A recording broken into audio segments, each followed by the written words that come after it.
We all go through life accepting what textbooks told us about the universe. But what happens when questions are raised about many of our fundamental beliefs? A mystery that cannot be explained. An enigma that defies reason. A surprising and unexpected answer. To encounter such a mystery firsthand may change your life forever. Face to face with the greatest riddles of the ages, the world's most profound mysteries reach out and touch your life in ways you've never imagined possible. Encounters with the Unexplained.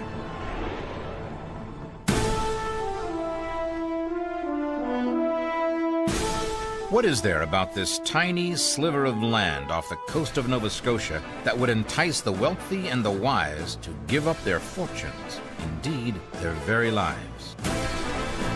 Can it be that all the modern engineering in the world today can't get to the bottom of a pit dug here over 200 years ago? The Money Pit was no small feat of engineering. Whoever built it needed to have the technology, and he also needed to have the manpower and the resources. It would have taken at least 100 men several months to complete the Money Pit. The legends about the island are many. Some of the more famous ones are that the treasure will not be found until 7 people have died. As of to date, there have been 6 killed in the search.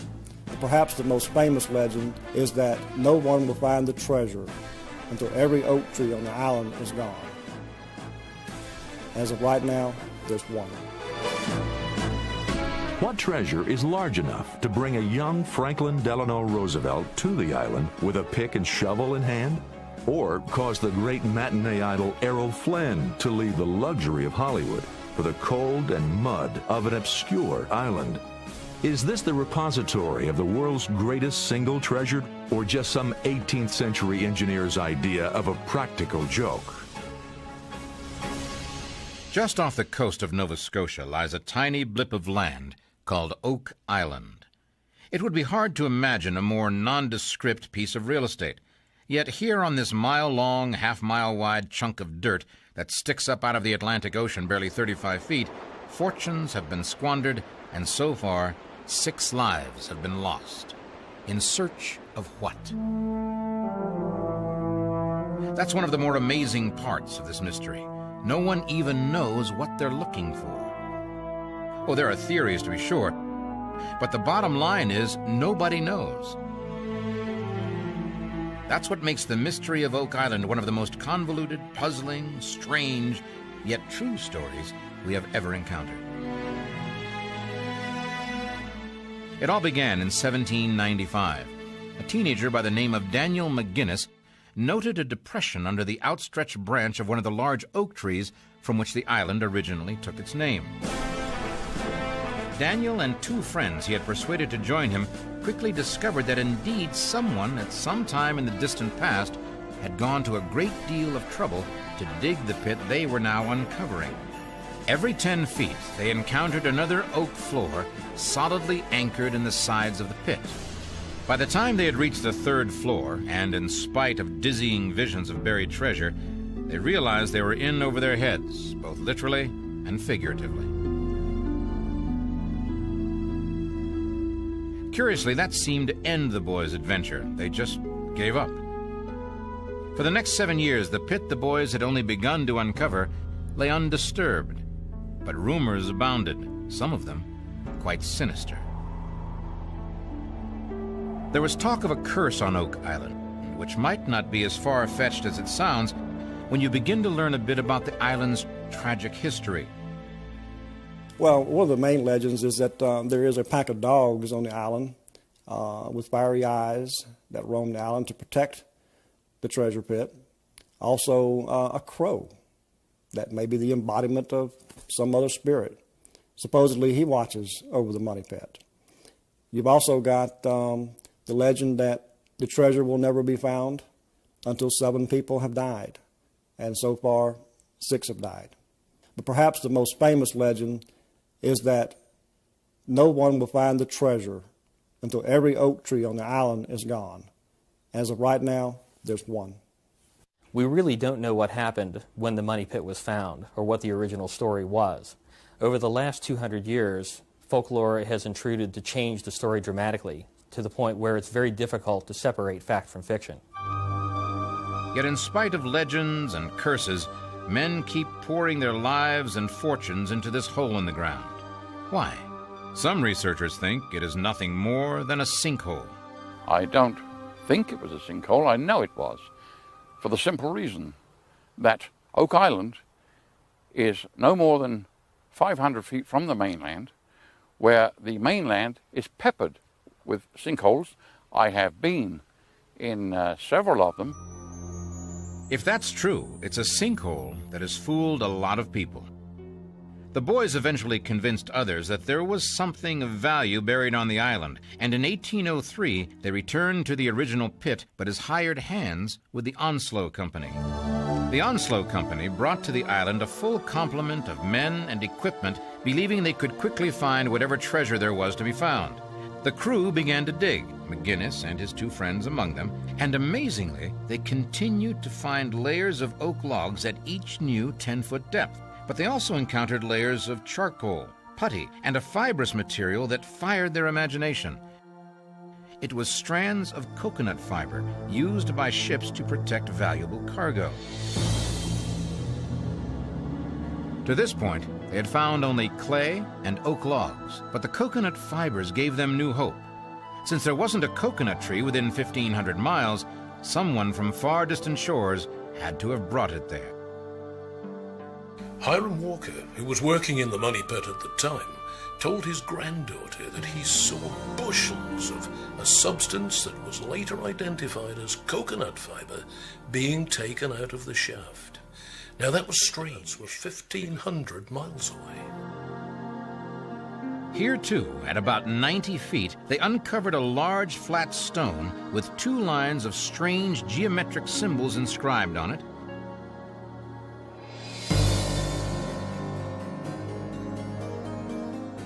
An inverted triangle, followed by an inverted triangle with two diagonal lines through it, followed by a slash with tiny circles above and below the line, another triangle, and a downward pointing arrow. The inscription was shown to a language professor at the University of Halifax, who translated the markings as saying, 40 feet below, 2 million pounds are buried. A translation that would be confirmed years later by a reference to Edgar Allan Poe. But that was not the only translation. The writing, translated to the English, is from the writings of the Coptic Christians. Now, the Coptic Christians were very early Christians, and they were lineally descended from the ancient Egyptians. The inscription is translated by Dr. Barry Fell, and it reads, "The people shall not forget the Lord. To offset the hardships of winter and the onset of plague, the Arif, he shall pray to the Lord." Now, and Arif was a sub-priest in the Coptic religion. Harry Marshall, who helped to carry the stone out of the shaft, said it was not like anything he'd ever seen in Nova Scotia. In fact, he thought it was a form of porphyry. Not very common, but you can find it in Egypt. Is it really possible that Egyptians reached North America in the distant past? How did a rare kind of rock found almost exclusively in Egypt find its way to Oak Island and into this enigmatic pit? The questions without answers keep mounting, yet it is only now that the mystery of the island really begins. When the Onslow Company reached the 110-foot level, an iron rod was used to probe beyond the log floor. But it would only go about a yard before it hit wood of another kind. Could it be the treasure chest? By the time they struck the object, it was too dark to work, so they quit for the day, believing that in the morning the treasure would be in their hands. Oak Island is in roughly the shape of a peanut, narrowing down to 400 yards at its narrowest point. The pit now being called the Money Pit because of the many legends of pirate treasure that are part of the folk heritage of that area, lies just a few hundred yards from the shore near a small bay on the narrow end of the island. This proximity to the ocean seemed of little consequence as the men returned to the pit the next morning to claim their hard-won prize. Imagine their surprise and disappointment when they discovered the pit was filled with about 60 feet of water. Disappointed but undaunted, the men began bailing the water out with buckets, but it soon became apparent they were making no progress at all. They might as well have been trying to empty the Atlantic Ocean, which in fact they were, even though they didn't know it at the time. They even tried dropping a heavy-duty pump into the pit, but when they turned it on, it burst before the water even reached the surface. Then someone noticed that the level of water in the pit raised and lowered with the tide. Somehow, the hard clay of the island that had kept the Atlantic Ocean at bay for eons had sprung a leak. Without knowing it, the Onslow Company, in its efforts to get to the bottom of the puzzle, had broken a very old but very effective hydraulic seal. When they removed the tightly fitted oak platforms, especially the one just below the strange stone with its enigmatic message, some unknown mechanism let in the ocean. Others would later discover that it was planned that way, and with considerable genius. But at this point, the lure of the treasure just seemed to grow as the complexity of the task of obtaining it grew. Surely no one in the 17th or 18th century would go to all this trouble for a few gold doubloons and a box of jewels. Whatever was there must be of immense, perhaps even unmeasurable value. What could be at the bottom of this water-filled hole in the ground? Could there be some rare Egyptian treasure hiding in the depths? Or could it be that whoever designed this seemingly impenetrable scheme put something there that was never meant to be recovered? But surely, what some 17th century engineer could design, our modern engineers and technology could easily overcome. As far back as there are records, it seems Oak Island has been cloaked in an air of mystery. The first settlers in the area believed the island was haunted. They reported that on dark nights they could see eerily glowing lights over the island. A story from the mid-1800s tells of two fishermen who went to investigate lights on the island and were never seen again. Is all this just legend, stories told to scare children? Or is there more here than just buried pirate treasure? Does the mystery of the island go beyond the physical world we know, into some unknown dark realm? They say curiosity killed the cat, but in the case of Oak Island, it killed more than a cat. The water proved too much for the Onslow Company, and they shut down their effort. It was haying time, and the men had more important things to do. Now, totally discouraged, John Smith took the stone with the enigmatic markings and eventually used it in his fireplace. And where is it today? No man knows where the stone is. People have been hunting for it for a long time. It was last seen in a print shop in Halifax around the turn of the century, where it was being used for the stropping of leather or something like that. Interest in the treasure seemed to disappear with the stone. It would be 45 years before anyone challenged the Money Pit again. Then in 1849, a company called the Truro Company brought a new crew and new determination to the island. McGinnis had died, but Smith and Vaughan could still point out the original shaft. But this time, the Truro Company decided to see if they could find out if anything was really there before sinking another shaft. They had brought with them hand-operated pod augers, the kind that were used in those days to prospect for coal. Relying on directions provided by Smith and Vaughan, they ran the auger down and struck the platform Smith and Vaughan told them would be there at precisely 98 feet. The bit then dropped 12 inches and hit another 4 inches of oak and then went through 22 inches of loose metal. The auger then hit another 4 inches of oak and 6 inches of spruce. From there on down to 112 feet, there was only clay. According to records kept by the company, something was definitely there between 98 and 105 feet. They eagerly retrieved the auger, anxious for clues as to the size and composition of the treasure. But what they found was yet another mystery. There were two times in the 1800s when searchers thought they drilled into treasure chests.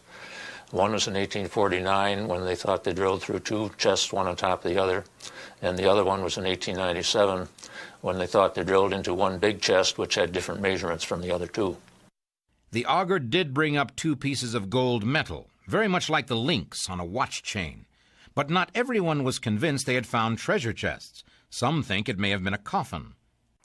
In my opinion, these two pieces of metal that were taken up in their core possibly, not probably, but possibly came from chainmail armor that the Arif may have been using.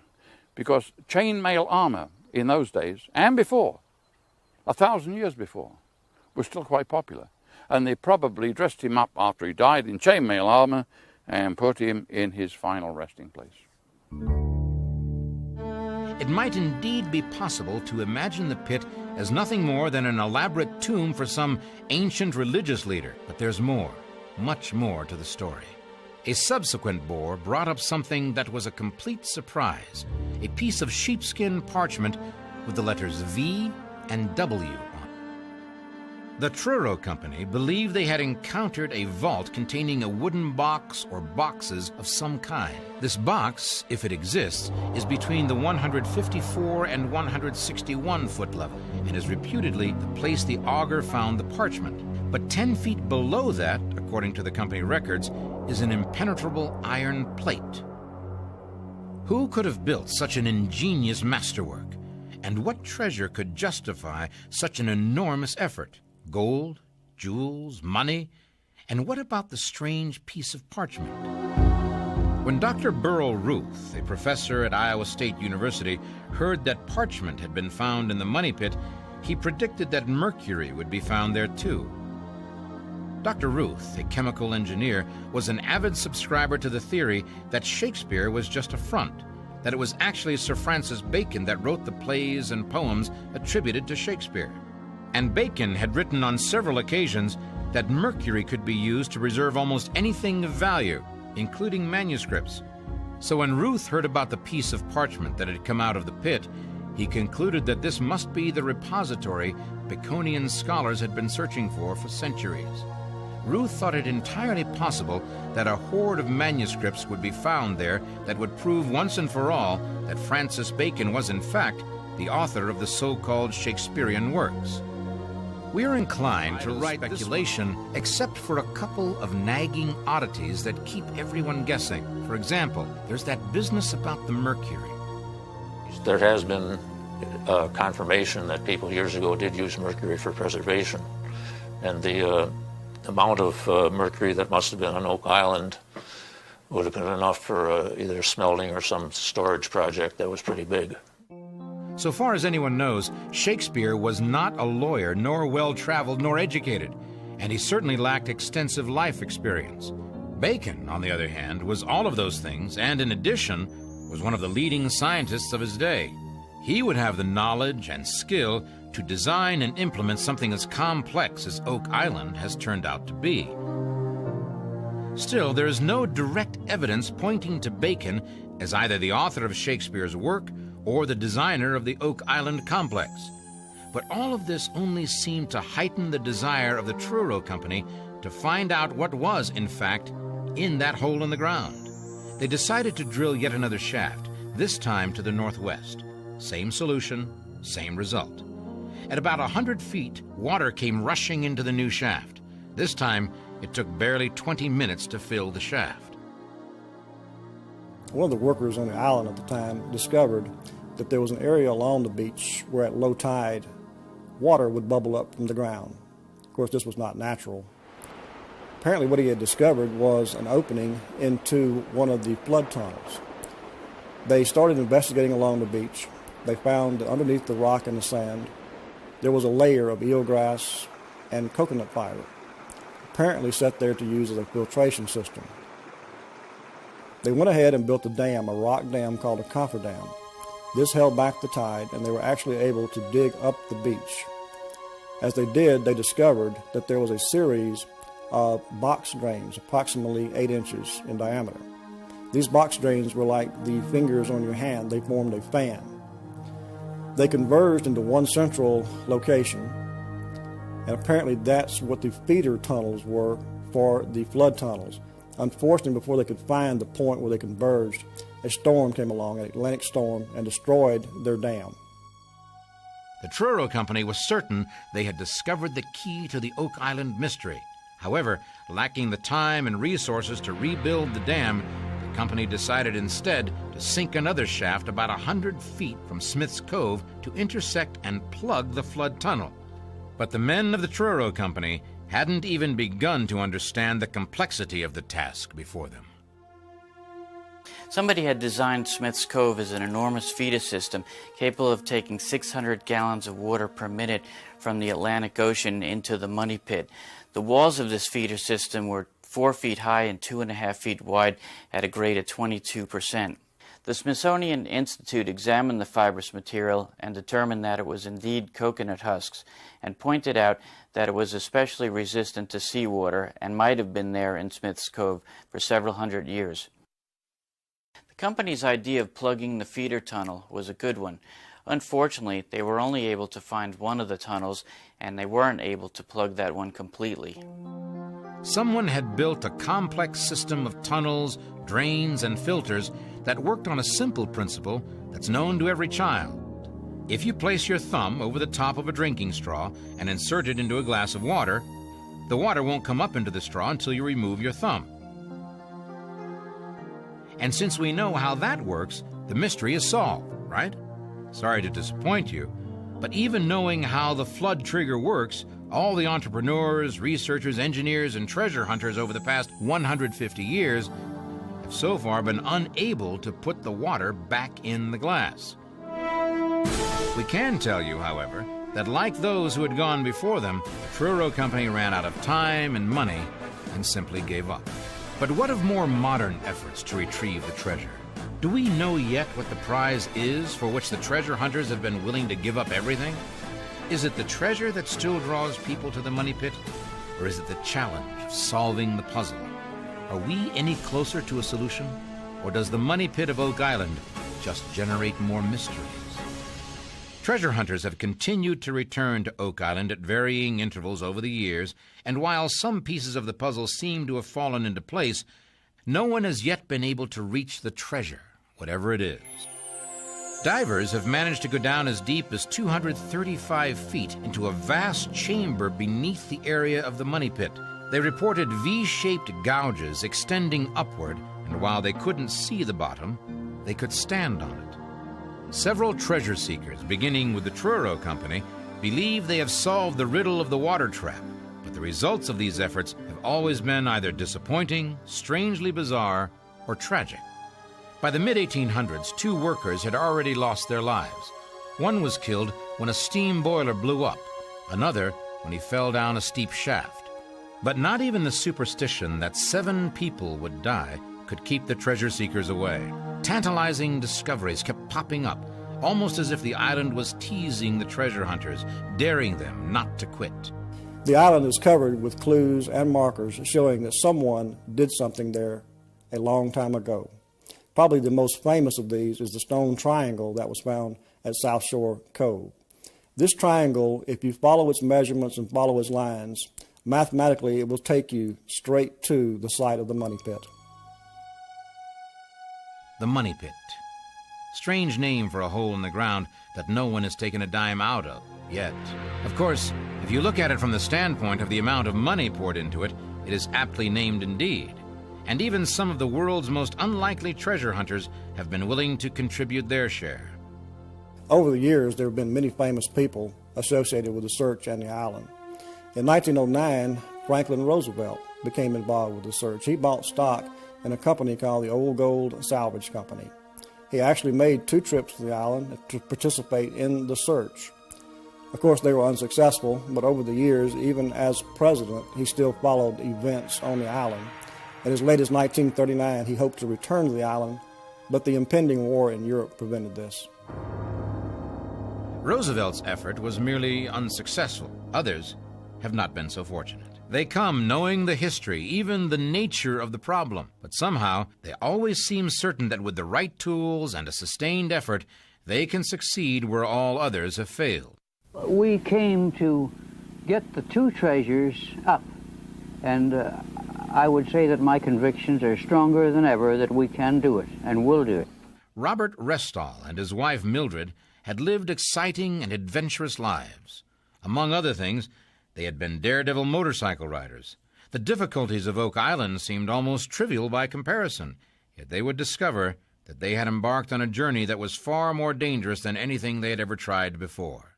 The work that we have done has shown us that this is a genuine proposition. There's nothing far than people ever imagined. We feel, I'm speaking for myself, I feel that the treasure is here and that we can get it, and we're going to stay here until we do.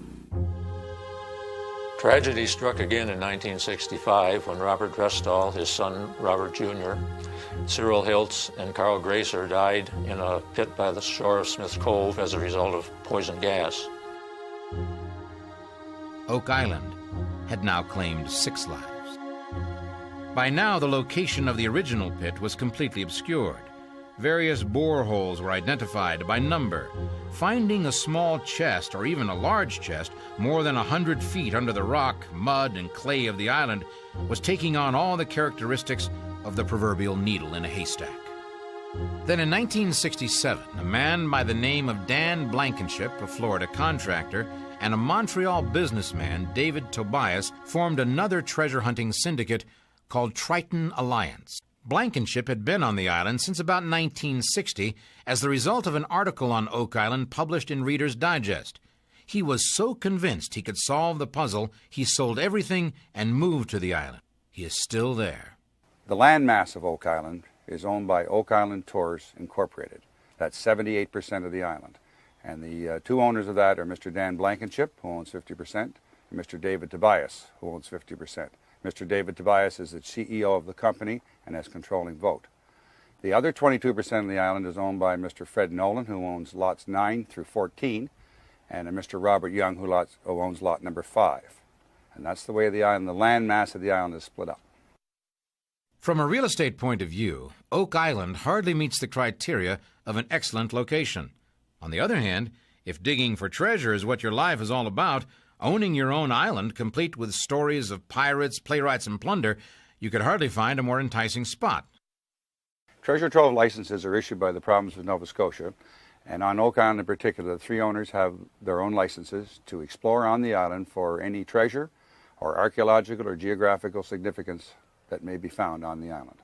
Most of the exploration in recent years has been carried out by drilling for core samples, and the core samples are looking for indication of deformities in the surface of Oak Island, and as a result of that, there have been metal findings, there's been wood findings to indicate shafts, and there's also been findings of coconut fibers, which are not indigenous to this area, and this supports some of the theory of the treasures that are supposed to be hidden in Oak Island. The Triton Corporation immediately began a series of test drills around what they believed to be the original location of the money pit, eventually drilling down to almost 200 feet. And here, if you'll pardon the pun, the mystery deepens. The drill plunged through into a cavern in the island's bedrock. Somewhere in the distant past, a significant underground project seems to have been carried out under the island. And as always, the elusive question, why? Over the years, the search has evolved around 2 locations, the actual site of the money pit, and also 140 feet northeast was the site called Borehole 10X, which was an exploratory hole dug by Triton Alliance back in the 1970s. From this, they made some pretty amazing discoveries. At the bottom of this shaft, which is 230 feet, a chamber was discovered, a water-filled chamber. A camera was lowered into the water, and it sent back images that appeared on the monitor to be a human form. Also chest, perhaps oaken chest, and also items such as tools that may have been dropped into the shaft over the years. The question of who could have built this astonishing masterwork was beginning to take on major proportions. The answer to that question just might provide the answer to what, if anything, was there. That conclusion appears, on the surface at least, to be what drives the ongoing search, in spite of a string of spectacular failures, stories of curses, and the simple fact that not so much as one thin dime has ever come out of the so-called money pit. Yet all this seems to have had no effect on the treasure seekers at all. It's not so much the treasure that draws people to Oak Island as the mystery. Just about everyone who is involved in Oak Island at present is more interested in learning the answers and the solution to the mystery than getting rich by selling treasure. For over 200 years, men and machines have been trying to discover the answers to these questions. With ever-increasing determination and the latest technologies, experts in various fields of endeavor have put everything they have, including their very lives, into solving this puzzle. The last 10 years has been a relatively quiet period on the island. Probably the only thing of significance was in 1995. We did have a team from Woods Hole Oceanographic Institute, the same people that were involved in locating the Titanic. They spent 2 weeks on the island. Their survey of both the island and the bay surrounding the island certainly did nothing to discourage us that a treasure does exist on Oak Island. The most recent activity on Oak Island was in 1999, and we had a private company come in under contract with Oak Island Exploration Company, and they did drilling and core sampling to find any voids that may have been in the earth. This would indicate that some of the voids would be attributed to shafts, etc. That would indicate that there was some treasure or something hidden down there at one point in time. Could it be that the answer will be found by digging into history rather than digging on the island? Will finding out who was there and when tell us what might still be there? Is it possible the riddle was solved nearly half a century ago by a 4-year-old girl? Certainly one of the driving forces that keeps the Oak Island quest alive is the strange inscription on the stone discovered at the 90-foot level by those first diggers. In 1987, a retired senior editor of the National Geographic made an identical translation to the one provided by the Halifax University language professor. The editor said he simply applied Edgar Allan Poe's translation system from the gold bug. The symbol appearing most frequently will be an E, since that is the most frequently used letter in the alphabet. Here, it would be the 2 dots stacked vertically. The second word, then, is blank E-E blank. In a buried treasure, that can only be feet. We now have the symbols for F and T, which are also in the first word, obviously a number. The word 40 fits the letter placements, which now give you O, R, and Y. 40 feet below, and so on. That would seem to work. What's more, the message, along with the method of coding, strongly suggests a pirate treasure. But did pirates have the technology it would require? Could they get along with each other long enough to complete any sort of building project, let alone something as complicated as the money pit? Perhaps they were more resourceful than we have been led to believe. And there are other clues that have a pirate's touch. There are those stones in the shape of a large triangle that were discovered on the south shore, pointing like an arrow toward the treasure. But what if the copy of the transcription on the stone is a hoax? There's actually no evidence available to support any interpretation of the inscription because we don't have the actual inscription. It was never written down. It was lost before it was ever created on any documentation. I believe that the actual inscription we have today is a forgery created by a later writer. What if Harvard professor Barry Fell had the correct translation? What does that tell us is at the bottom of the money pit? I believe that when the Arif died, his people decided to bury him in a tomb. They found a very huge pit, it was 100 feet deep, and they just kept away from it. It was a sinkhole. Earlier religions, including the early Christianity, believed that the answer after death was to go down to the river of life. And I believe they put him down to what they considered the river of life. They put the stone on top of him, and then they filled it in gradually, and about every 10 feet, they wedged timbers into the walls of the pit so that the combined weight of the earth would not collapse the tomb itself. That's an interesting theory, but many experts believe it ignores too much hard evidence of actual treasure. Take, for example, the potsherds and traces of mercury. At the time, liquid mercury was used as a preservative for documents. Also, the small piece of parchment that was discovered on the end of a drill bit. If you were really intending to bury a treasure and have no one else ever find it, why would you leave? The original builders left a noticeable depression in the earth. Legend holds a block and tackle was left hanging from a tree branch directly over this depression. That's like putting up a neon sign that says, "Hey, dig here." In addition, oak logs were buried every 10 feet in the shaft. It was almost like a signpost that read, "You're on the right track to find the treasure." Then buried at 90 feet, the builders left an inscription that's been translated to read, 40 feet below, 2 million pounds are buried. In other words, keep digging. Just a few feet below the inscribed stone was where the first water trap was triggered. Oak Island is like a puzzle, and once you become involved in trying to solve the mystery, it becomes an addiction. That certainly seems to be the case, and not all the pieces of this particular puzzle can be found in the money pit. Mr. Fred Nolan, who has quietly purchased a small portion of Oak Island, has taken a more archaeological approach. Mr. Nolan has identified 4 10-ton boulders which he says are deliberately placed to form a huge cross. At their center is a large sandstone. Many people believe this is a credible theory, but over the years, many theories have been put forward as to who may have constructed such an elaborate system. Take, for example, an enterprising engineer by the name of Edwin Hamilton, who spent 4 years excavating the island prior to World War II. The original burying of the treasure there probably at that time was quite an engineering feat, and I doubt very much if it could have been carried out by pirates or a pirate crew. The fact that they used water for flooding and that hydraulic engineering was involved would lead me to believe that it was French in origin rather than British, and that it was very likely to be the treasure from Louisbourg that might have been buried there by the men that left Louisbourg along with the treasure on the 3 vessels. They were capable of such work.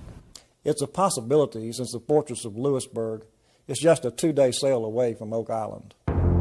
Louisbourg was a large French outpost on the northern coast of Nova Scotia. It served as a challenge to British colonialism in the New World. At one time, it was the 3rd largest seaport in North America, behind Boston and Philadelphia. But the fortress fell to the British in 1768.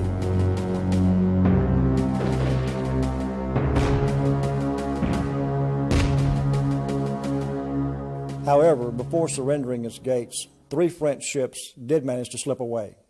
Hamilton believed these ships might have brought an enormous amount of wealth to Oak Island, since the island is a short distance away. And it's entirely conceivable that the fortune of a great French fortress was in the holds of these ships. Research shows that by 1768, the area surrounding Oak Island was sufficiently populated that any clandestine activity on the island would have been noticed by someone. Therefore, the Louisbourg theory just doesn't hold.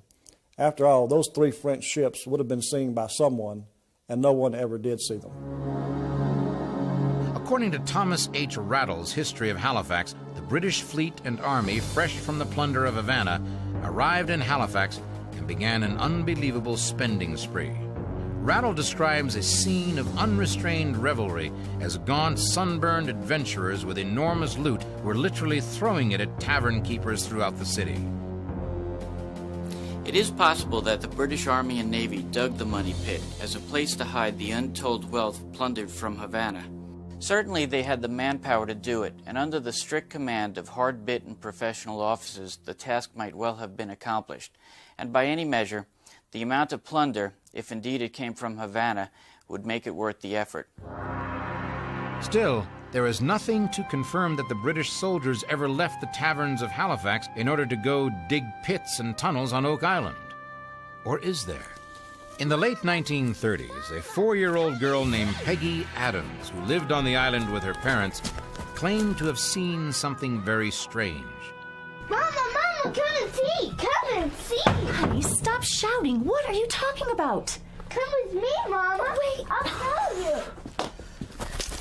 They're right here, Mama. Soldiers in red coats. Red coats? Sure, honey. And you brought me all the way out here in this cold.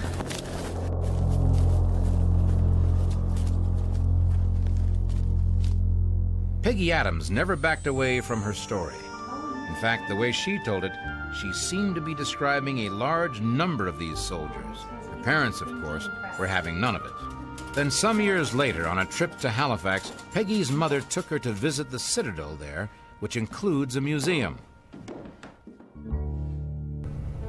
That's them. Those are the men I saw.